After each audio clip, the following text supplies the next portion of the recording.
Hello snowboarders of the internet, I'm your host Avran LeFeber, and in this video we'll be reviewing The Greats by Yes Snowboards. This board is available in 4 sizes, 151, 154, 156, and 159. This board features Yes's 242 cam rocker, which is 4 millimeters of camber, 2 millimeters of rocker. Basically it's cam rocker, so you got camber underfoot, which will give you snap and pop, but you got rocker out in the tip and the tail, which is going to give you a little bit more play and ease of entry in and out of turns and better float in powder. I rode this board at Copper Mountain on a day that was, well, kind of overcast with pockets of bluebird. The snow was firm and fast, the slush was firm and fast, the snow was firm and fast. Basically, everything was kind of firm and just like slightly frozen, and I rode this board with my K2 Thraxis boots and my K2 Indy bindings. This board comes in at just under a middle of the road flex, so you do have more play out in the tips and then a stiffer section through the camber zone with a moderate amount of torsional flex. Now this board is stable to a point. I mean, if you're going to charge hard into a mogul field or just like rutted out terrain, keep your knees bent so you don't die. You will see flapping out at the tips, but it doesn't fully resonate back underfoot, so you don't get that foot fatigue. Overall, it's somewhat stable, but not like crazy damp and dead. There's pop in this board and it gets the job done. The camber's minimal, so you don't always have to like aggressively load it. It actually almost feels like it's already preloaded and there's snap and rebound with it. It'll pop off just about anything in its path, whether you're hitting a side hit, a cat track gap, or a roller. It gets the job done. It's not like mind-blowing, but it gets the job done. And if you want to hit jumps, small to medium are about where this board shines. I mean, sure, you could go hit larger ones, but I feel like it's just better for small to medium ones. You know, it accentuates its pop off the lip. You don't really have to worry about it too much. There is an immense sweet spot out in the tip and the tail, so you can really get your weight out there and just leverage into it and get it to lock in. There will be some rebound though from that camber section. You're gonna feel it. It's gonna fight you a little bit, and you know, you don't have to worry about that weird tip shape catching. I never had that problem when I was buttering on it, but some people will probably say that they did. Who cares? Just ignore them. They're not important.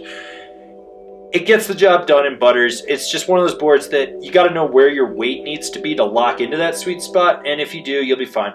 The same can be said for pressing. That sweet spot locks into nose and tail presses. You're going to notice that it's easy to get your weight out over the tail or the nose and just balance and feel locked in, but the board will fight you. Now the nice thing is that camber section between the feet hugs rails when you get sideways. You can feel it lock in. You don't feel like you're just going to be teeter-tottering on there.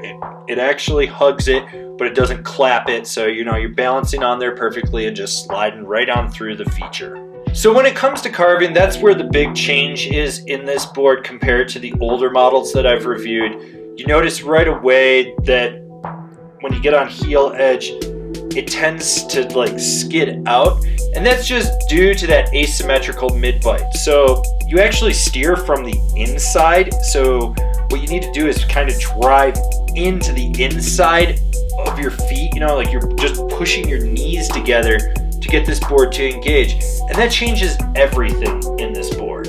Due in part to this, it does make it feel like you're riding a reverse camber board. It's kind of got that like saucer sled effect. It doesn't lay a carve like it used to. Yeah, it rolls from edge to edge and it gets the job done, but it's not anything that's like mind-blowing. Overall, it just feels somewhat lacking. You're not like going to be able to drive as aggressively as you used to unless you change your riding style and how you engage the edge on this board, which frankly you shouldn't have to do that, but whatever. So who's this board for? It's for the freestyle asymmetrical rider, someone that wants a deeper heel side cut than their toe side cut, so it can compensate for the body's natural anatomy. So I'm not gonna lie, I loved the old Greats. It was one of my favorite boards year over year. It just did what it needed to do. When they changed it into this current iteration, they gave up some of the good things about that to try some new technology, and it just doesn't work. I mean, it's not a bad board, it's not a great board. It's just a fucking snowboard. It's there, it does snowboard things. I don't hate it, I don't love it. I think it could be a better ride, and unfortunately, the old ones were better. Comparable boards: the Capita Assimilator, the Telos Chillum, the Smokin' Asymmetrical, This has been my review of the Yes Greats. Do you agree? Do you disagree? Do you own one? Are you going to buy one? Leave me a comment down below. Let's have a conversation about this snowboard, especially if you like the older Yes Greats. If you're new here, remember to subscribe, click the bell, get those notifications. That way you're not missing any of the content we've got coming out for all you snowboarders of the internet. And if you'd really like to support us and you really want to see us just grow out what we're doing over here, swing on over to Angry Snowboarder VIP. I could tell you more here, but I got a video over there that explains it so much better. As always, I've been your host, Avran LeFeber, and I'll see you in another video.